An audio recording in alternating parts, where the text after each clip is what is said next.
How's it going, Shadowverse gamers? Today, I wanted to talk about deck list, best decks, and what we currently have and don't have when it comes to deck data in Shadowverse Worlds Beyond right now.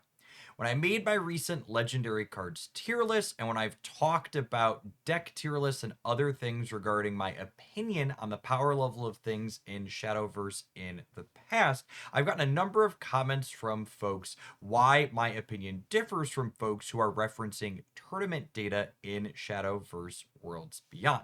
For those of you who aren't familiar, there's been a couple of nominal Shadowverse tournaments that have existed, and after our latest expansion, we've had a couple as well.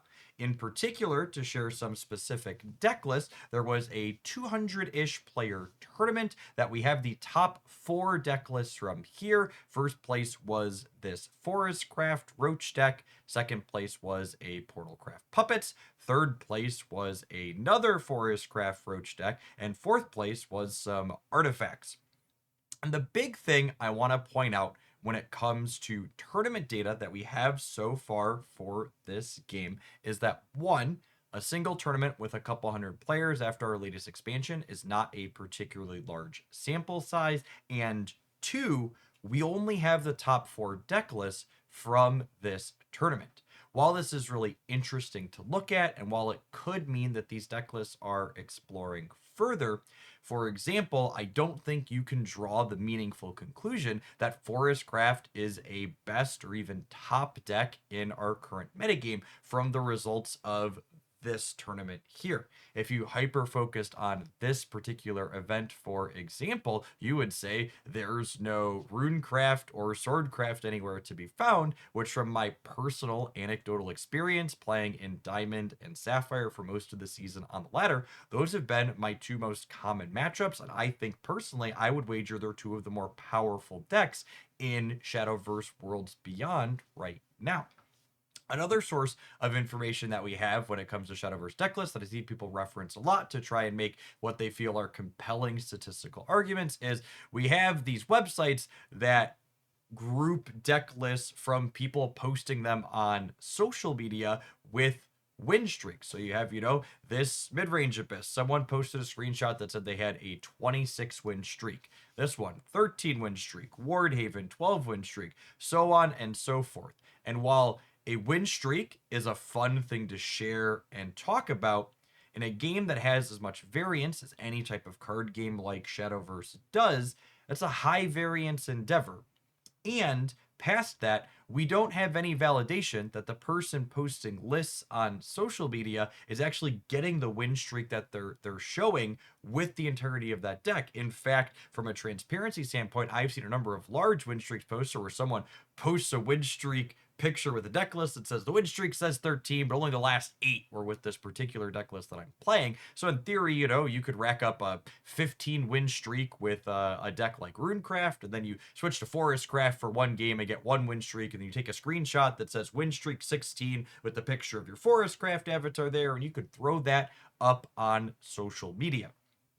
And all of this kind of is to say the people who are trying to make what I think they believe are compelling arguments for why I should change my anecdotal opinions based on my experience with cards on this data that we have are very silly. I think none of the information that we have data wise on good performing deck lists for Shadowverse Worlds Beyond are statistically significant. It's all incredibly anecdotal at best. This event with a couple of Forestcraft decks, for example, I think is a great one to point out. It's very possible for decks that are a little bit underpowered and definitely not popular in the hands of good players to make deep runs, even if those deck lists end up not being generally good. We see this in all sorts of card games, not just Shadowverse World Beyond. Decks that are overall a little bit mediocre, Spike Pokemon or Magic the Gathering or Yu-Gi-Oh! Or all sorts of other tournaments all of the time because variance in card games like these cuts both ways. A good player with a good deck can have a bad run, and a good player with a mediocre deck can have a good run and good matchups and cut through to the top of a tournament. All of this is just a lot of words to say that I think these are fun to look at. I've been looking at these sites and grabbing deck lists from them to try, and some of them are featured on this channel. I've been playing them on my live streams, and they're super fun, but I don't think any of them are meaningful data points. For people who aren't familiar with my background, before I moved into the space creating card game content full time a number of years ago, I have a graduate degree, an undergraduate degree in mathematics. I spent time teaching statistics at both the high school and college levels. This is really kind of my wheelhouse, so to speak. And there's that old saying: there's three types of lies, damned lies, and statistics. And statistical data is meaningless without educated and informed person helping you translate and understand it. And just saying this deck list spiked a tournament, ergo it must be one of the better decks in the format, is just something that's not true. Or this deck list had a good result, so the cards it's playing must be good, also isn't true. I'm looking forward to Shadowverse's first bigger tournament happening this coming weekend. It has over 1,000 people signed up for it, plus more on the wait list. Hopefully it's going to be pretty sizable. I'm also going to be curious to see what type of information we get from that tournament. I would be surprised if we get the entire starting field of deck lists, but hopefully we'll get more than just top 4. I would love to get top 32 or top 64 so we can look at some distributions of things. But that tournament is also going to be a dual deck tournament, and it's going to be best of 1 for the first of the Swiss round. So you're going to have every player submitting 2 deck lists, and they're not going to be playing the same one every match, and they're only playing 1 game, which makes the rounds higher variance because fewer games gives you fewer chances for the better player to leverage skill in the round. So even that, once we have data from it, is still muddy for a variety of reasons. To really have strong conclusions from an evidence-based perspective about what's good or what's not in a card game, you really need sample sizes where you have games being played in the thousands, ideally, to have some amount of certainty.